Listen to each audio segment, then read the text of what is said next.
ఈరోజు మన కార్యక్రమానికి ముఖ్య అతిథిగా వచ్చేసినటువంటి ప్రొఫెసర్ కోదండరామ్ సార్, మనందరికీ తెలుసు తెలంగాణ ఉద్యమాన్ని జేఏసీ చైర్మన్గా ఉండి ఉద్యమాన్ని రగిలించి సమైక్యాంధ్ర పాలకులకు వ్యతిరేకంగా అనేక రూపాలలో పోరాటాన్ని రూపొందించి చివరి తెలంగాణ సాధించే వరకు కూడా విశ్రమించకుండా పోరాడినటువంటి నాయకులు ప్రొఫెసర్ కోదండరామ్ సార్ గారు. ప్రస్తుతం కోదండరామ్ సార్ ఎమ్మెల్సీ. ముందుగా శ్రీకాంతాచారి తెలంగాణ కోసం ఇక్కడే మన ఎల్బీ నగర్ చౌరస్తాలో 2009 నవంబర్ 29వ రోజు ఎల్బీ నగర్ చౌరస్తాలో తెలంగాణ కోసం తన ప్రాణత్యాగం చేసిండు. పెట్రోల్ పోసుకొని నిప్పంటించుకున్నాడు. 3 రోజులు హాస్పిటల్లో ఉన్నాడు. 29, 30, 1, 2, 4 రోజులు హాస్పిటల్లో ఉండి 3వ తారీఖు రోజు చనిపోయాడు. డిసెంబర్ 3వ తారీఖు చనిపోయాడు. బెడ్ మీద అప్పటికే ఒంటి మీద పెట్రోల్ పోసుకొని కాల్చుకున్న తర్వాత హాస్పిటల్కు తీసుకుపోయిన తర్వాత అప్పటికే 60%, 70% తన శరీరం కాలిపోయింది. ఒక 40% కంటే ఎక్కువ బాడీ కాలితే బతికే అవకాశాలు ఉండవు. అట్లాంటి సందర్భంలో చాలామంది మీడియా వాళ్ళు పోయి బెడ్ మీద ఉన్నప్పుడు, ఆయన హాస్పిటల్లో ఉన్నప్పుడు, నువ్వు ఎందుకు ఇంత పని చేసినావు తెలంగాణ కోసం అని ఆయన ఇట్లా మీడియా వాళ్ళు అడిగితే, నేను ఒకవేళ ఇక్కడి నుంచి ఈ హాస్పిటల్ నుంచి బతికి బయటికి వస్తే మళ్ళీ తెలంగాణ కోసం నా ప్రాణత్యాగం చేయడానికైనా నేను సిద్ధమే అన్నాడు. ఇప్పటికి కూడా యూట్యూబ్లో ఉంటుంది, మీరు చూడండి. ఇప్పుడు నేను చెప్పిన ఈ వాక్యము యూట్యూబ్లో ఉంటుంది. అట్లా శ్రీకాంతాచారితో మొదలు పెట్టుకుంటే 1200 మంది తెలంగాణ బిడ్డలు మన ఈ తెలంగాణ రాష్ట్రం కోసం ప్రాణత్యాగం చేశారు. ఎవరో ఒకరిద్దరు కొట్లాడితే రాలే. మొన్న దీక్షా దివస్ అని పెట్టుకొని సావు నోట్ల తలకాయ పెట్టి తెలంగాణ సాధించినని ఒక ఆయన చెప్పుకుంటున్నాడు. ఆయన ముక్కు జర పెద్దగా ఉంటుంది, మీ అందరు తెలుసు. మరి ఆయన సావు నోట్ల తలకాయ పెట్టి తెలంగాణ సాధిస్తే మరి ఈ శ్రీకాంతాచారి లాంటి బిడ్డలు 1200 మంది బిడ్డలు ఎవరి కోసం ప్రాణత్యాగం చేశారు? తెలంగాణ కోసం ప్రాణత్యాగం చేశారు. తెలంగాణ సాధించింది నేను ఒక్కనే అని చెప్పుకుంటాడు ఆయన. మరి తెలంగాణ సాధించి నువ్వు ఒక్కనివి అయితే ఇక్కడున్న ప్రొఫెసర్ కోదండరామ్ సార్ జేఏసీ చైర్మన్గా ఉండి 1 మిలియన్ మార్చ్ చేసిండు, ఒక సాగరహారం చేసిండు, వంట వార్పు చేసిండు, రైలు రోకోలు చేసిండు, కాలికి బల్పం కట్టుకొని తెలంగాణలో ఉన్న ఊరూరు తిరిగి తెలంగాణ రావాలని కొట్లాడిండు, యూనివర్సిటీలన్నీ ఏకం చేసిండు. కాబట్టి మిత్రులారా, మనం అర్థం చేసుకోవాల్సింది ఏంటంటే తెలంగాణ ఏ ఒక్కరి కోసం రాలే. ఎవడో సావు నోట్ల తలకాయ పెడితే తెలంగాణ రాలే. మనందరం కొట్లాడితే తెలంగాణ వచ్చింది. 1200 మంది చచ్చిపోయారు. ఎంతోమంది ఉస్మానియా యూనివర్సిటీతో మొదలు పెట్టుకుంటే ఎన్నో యూనివర్సిటీల విద్యార్థులు ఎంతోమంది తెలంగాణ కోసం కొట్లాడి కేసుల పాలై, జైళ్ల పాలై, చదువులు కోల్పోయి ఎంతోమంది త్యాగం చేస్తే తెలంగాణ వచ్చింది. ఈ తెలంగాణలో మనము అనుకున్న ఉద్యమ ఆకాంక్షలు నెరవేరాలి. ఏ ఇన్స్పిరేషన్ తోటి, ఏ మోటివేషన్ తోటి, ఏ లక్ష్యాలతోటి వీళ్ళందరూ ప్రాణత్యాగం చేసిరో ఆ లక్ష్యాలు నెరవేరాలి. మనందరికీ తెలంగాణలో బంగారు భవిష్యత్తు ఉండాలి. మనందరం కూడా ఉద్యోగం ఉండాలి, ఉపాధి ఉండాలి. మన తెలంగాణలో ఏ నిరుద్యోగులకు కూడా ఆత్మహత్యలు చేసుకోవద్దు. అందరూ సుఖశాంతులతో వర్ధిల్లే తెలంగాణ కావాలి. కాబట్టి అందులో యువత పాత్ర చాలా గొప్పది. కాబట్టి ఏ రాష్ట్రమైనా, దేశమైనా, ప్రపంచమైనా అభివృద్ధి చెందాలంటే అక్కడున్న యువత ముందుకు రావాలి, యువతకు అవకాశాలు రావాలి. అన్ని రంగాల్లో యువత ముందున్నప్పుడే ఆ దేశమైన, రాష్ట్రమైన అభివృద్ధి చెందుతుందనే ఉద్దేశంతో గత 4-5 సంవత్సరాలుగా మేము శ్రీకాంతాచారి వర్ధంతి రోజు యూత్ డే అని చేస్తున్నాం.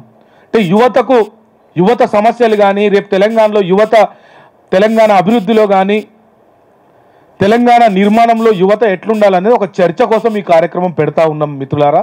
1 గంట 2 గంటలు ఈ కార్యక్రమం అయిపోతుంది. దయచేసి ఇంకా చాలామంది వస్తున్నారు. మన మిత్రులు చాలామంది దూరం దూరంకి వెళ్ళి వస్తున్నారు. వాళ్ళందరూ ఒక 10-15 నిమిషాల్లో అందరు ఇక్కడికి చేరుకుంటారు. ఆ తర్వాత ఈ కార్యక్రమం కొనసాగుతుంది. పెద్దలు కూడా కోదండరామ్ గారితో పాటు ఇంకిద్దరు మంత్రులు వస్తూ ఉన్నారు, ఇంకో ఎమ్మెల్సీ ఆమెర్ అలీ ఖాన్ గారు వస్తూ ఉన్నారు. వీళ్ళందరూ కూడా యువతకు ఏం సందేశం ఇస్తారు, ఏం మెసేజ్ ఇస్తారో ఒకసారి క్షుణ్ణంగా పరిశీలించాలి. కాబట్టి దయచేసి మీరందరూ కూడా ఓపికతో ఉండాల్సింది కోరుతూ, అమరుడు శ్రీకాంతాచారికి ప్రొఫెసర్ కోదండరామ్ సార్ గారు నివాళులు అర్పించాల్సిందిగా కోరుతా ఉన్నాం. మీరందరూ కూడా లేచి నిలబడండి ప్లీజ్.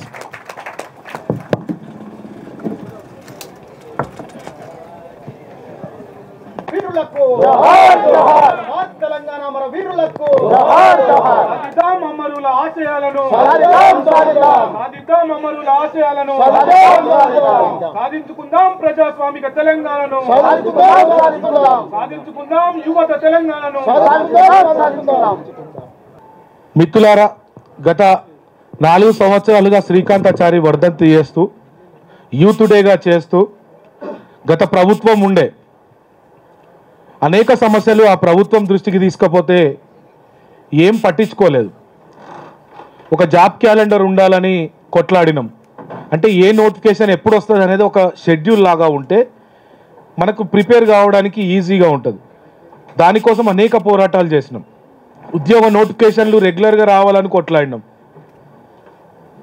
ఒక యూత్ వెల్ఫేర్ అనేది రాష్ట్రంలో ఎట్లా ఉండాలి, దానికి ఒక మోడల్ కావాలి అని కొట్లాడినాం.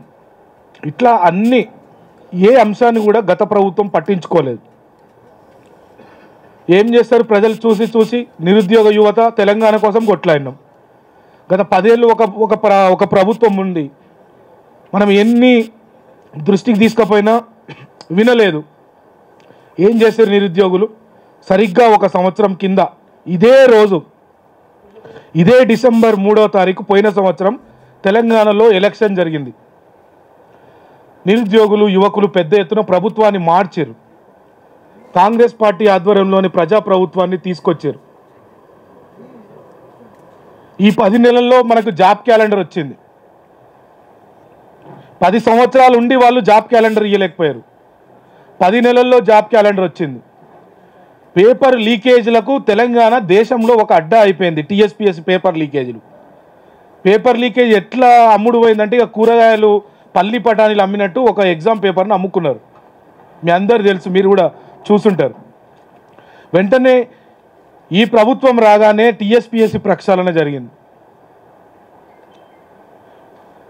10 సంవత్సరాలుండి 80,000 ఉద్యోగాలు ప్రభుత్వ ఉద్యోగాలు భర్తీ చేస్తే 10 నెలల్లోనే 53,310 ఉద్యోగాలు భర్తీ అయినాయి.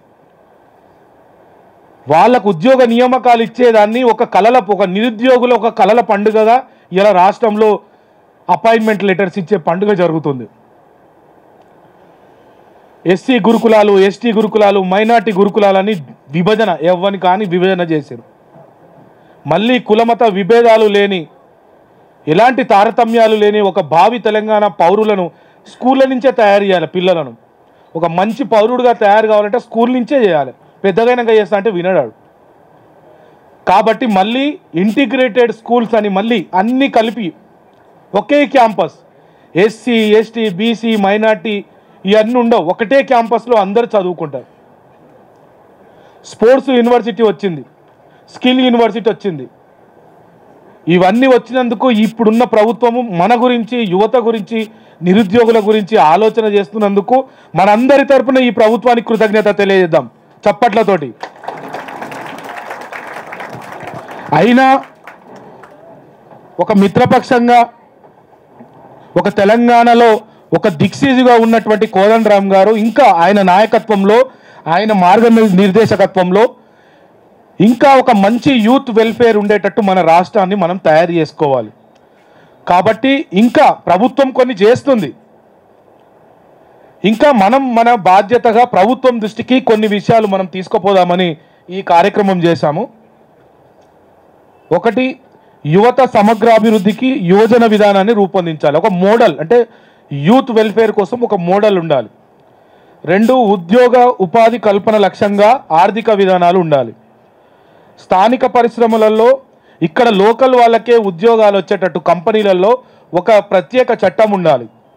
గ్రామీణ ప్రాంతాలలో హైదరాబాద్లో ఉంటాము, మనం ఇక్కడ చదువుకుంటాం, కాంపిటేటివ్ చదివే వాళ్ళు కాంపిటేటివ్ చదువుతారు, సాఫ్ట్వేర్ పనిచేసే వాళ్ళు సాఫ్ట్వేర్ చేస్తారు, ఇంకా ఏదన్నా రకరకాల లేబర్ పని అది చేసే వాళ్ళు ఇక్కడ ఉంటారు.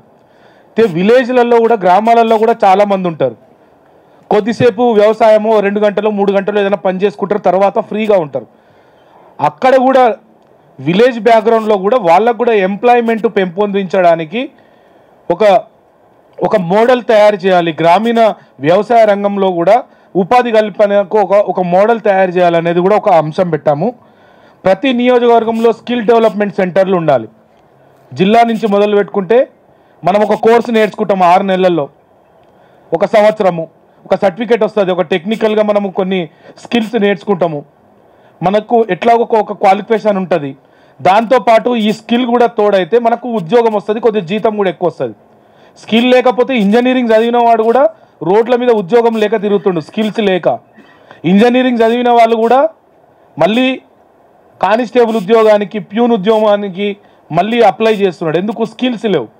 స్కిల్స్ ఉంటే ఏదో ఒక స్పెషల్గా మనకు ఉంటే మనం అనుకున్న ఫీల్డ్లో మనము గెటిన్ కాగలుగుతాం. ఇక చివరిగా చాలా ఇంపార్టెంట్, ఇది ఇక్కడ చివరిగా ఉంది కానీ ఇదే ఇప్పుడు తెలంగాణకు చాలా ఇంపార్టెంట్. ఇప్పుడున్న తెలంగాణలో ఒక 4-5 రాష్ట్రాలలో గంజాయి కానీ డ్రగ్స్ కానీ ఎక్కువ వాడుతున్న రాష్ట్రాలలో మనం కూడా ఉన్నాం. పంజాబ్, హర్యానా, ఢిల్లీ తర్వాత. ఒక అంచనా ఉంది, అంటే పోలీసు వాళ్ళు ఈ సంస్థలు చేసే ఈ సర్వేలలో ఒక అంచనా ఉంది. ప్రస్తుతం తెలంగాణలో 20 లక్షల మంది గంజాయి డ్రగ్స్కు అడిక్ట్ అయి ఉన్నారు. మన స్టేట్లో 20 లక్షల మంది. మన రాష్ట్ర జనాభా ఎంత? 4 కోట్ల మంది. ఈ 20 లక్షలు డ్రగ్స్కు గంజాయికి అడిక్ట్ అయిన వాళ్ళల్లో ఎక్కువ 70% యువత ఉన్నది. ఇక గంజాయి మత్తులో, డ్రగ్స్ మత్తులో ఎవరు ఏం చేస్తారనేది తల్లిదండ్రులను కూడా కొడుతున్నారు. పేపర్లలో, న్యూస్లలో వస్తుంది. డబ్బుల కోసం ఆ మత్తులో ఏం చేస్తాడో తెలియదు. సరిగ్గా 1 సంవత్సరం కింద, సంవత్సరం గుర్తుపెట్టుకోండి, గంజాయి మత్తులో ఒక యువకుడు 6 సంవత్సరాల అమ్మాయిని రేప్ చేసి మత్తు దిగగానే భయపడి పారిపోయాడు. ఆ తర్వాత ఆ న్యూస్ వైరల్ కావడం వల్ల, అంటే రేప్ చేసి చంపేసి పారిపోయాడు. హైదరాబాద్లో జరిగింది సంఘటన. వరంగల్కు పారిపోయాడు. నెక్స్ట్ డే అది వైరల్ అయ్యి, న్యూస్ వైరల్ అయింది. దొరికితే జైలే, జీవిత ఖైదే పడుతుంది. ఇక రైలు కింద పడి చనిపోయాడు. అంటే గిల్టీ ఫీలింగ్ వచ్చి, నేను తప్పు చేసిన మత్తులో, నేను ఈ పని చేసేది లేకుండే, ఇప్పుడు నాకు జీవిత ఖైదు పడుతుంది, ఇక నేను బతికి కూడా వేస్ట్ అనే ఉద్దేశంతో వరంగల్లో అతను రైలు కింద పడి చనిపోయాడు. అయితే ఆ మత్తులో మనము ఆ గంజాయి డ్రగ్స్కు డ్రగ్స్లో ఎన్నో టైప్స్ ఉంటాయి అన్నట్టు. కాబట్టి ఇది పెద్ద ఎత్తున యువత అటువైపు పోతుంది. దేశ నిర్మాణంలో, రాష్ట్ర నిర్మాణంలో ముఖ్యమైనటువంటి ఈ యువత అటువైపు పోతే, గంజాయి మత్తులో ఒకప్పుడు నగరాలకే పరిమితమైన ఈ గంజాయి డ్రగ్స్ ఇప్పుడు ఊర్లకు కూడా వచ్చినాయి. ప్రతి ఊర్లో కనీసం 10 నుంచి 20 మంది పోరగాళ్ళు ఖచ్చితంగా గంజాయి తాగుతున్నారు. ఇది లాస్ట్ 10 సంవత్సరాల నుంచే గంజాయి ఊర్లకు కూడా మొదలైంది. ఇక గంజాయి మత్తులో అనేక నేరాలు, దొంగతనాలు ఇవన్నీ జరుగుతూనే ఉంటాయి కామన్. దీన్ని కూడా మనము యాంటీ డ్రగ్స్ అవేర్నెస్ పేరు మీద పోలీస్ విభాగము చాలామంది పనిచేస్తున్నారు.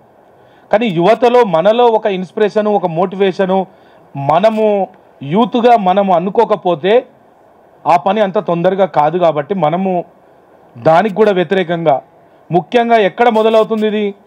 స్కూళ్ళల్లో, స్కూల్ నుంచే మొదలవుతుంది. స్కూల్ నుంచి కాలేజీలు, ఇక ఇంజనీరింగ్ కాలేజీలు, చిన్నగా సిగరెట్ తాగే కాంచెలు మొదలవుతే, ఆ సిగరెట్లో గంజాయి పెట్టుకున్న కాంచెల్లి 2వ స్టెప్పు, గంజాయి తర్వాత ఈ మత్తు సరిపోతలేదని డ్రగ్స్, ఇక డ్రగ్స్కు బాగా అడిక్ట్ అయితే ఇక తట్టుకోలేక ఇంజెక్షన్స్ కూడా ఇచ్చుకుంటారు. ఇన్ని టైప్స్ ఉంటాయి అన్నట్టు. కాబట్టి మనము స్ట్రాంగ్గా దీన్ని కూడా ఖండించాలి. ఇప్పుడు ఇది భవిష్యత్తులో తెలంగాణకు ఒక పెద్ద సమస్యగా మారబోతుంది. ఇది మన పిల్లలు కూడా అడిక్ట్ అయ్యే అవకాశం ఉంటుంది. తల్లిదండ్రులుగా మనం జాగ్రత్తగా ఉండాలి. ఫ్రెండ్స్గా మన ఫ్రెండ్స్కు చెప్పాలి. ఒక తెలంగాణకు ఒక యూత్గా మనం మెసేజ్ ఇవ్వాలి. ఇవన్నీ అంశాలు ఉన్నాయి. పెద్దలు ఒక్కొక్కరు 1-2 అంశాల మీద మాట్లాడుతుంటారు. ఈ కార్యక్రమం కొనసాగుతుంటుంది. నాతో పాటు మిత్రుడు విద్యార్థి జనసమితి అధ్యక్షులు అరుణ్ కుమార్ గారు కూడా సభాధ్యక్షత వహిస్తున్నారు. వారు కూడా ఒక 5 నిమిషాలు మాట్లాడతారు. తర్వాత ఒక 2-3 వక్తలు ఉన్నారు యూత్ స్టూడెంట్ తరపున. ఆ తర్వాత ముఖ్య అతిథి కోదండరామ్ సారు ఒక అర్ధగంట కూడా కాదు, కమింగ్ సూన్ మినిస్టర్స్ కూడా జాయిన్ అవుతారు. ఈ ప్రోగ్రామ్ కంటిన్యూ అవుతుంటుంది. అరుణ్ గారిని కూడా ఒక 5 నిమిషాలు మాట్లాడచ్చు కోరుతాం.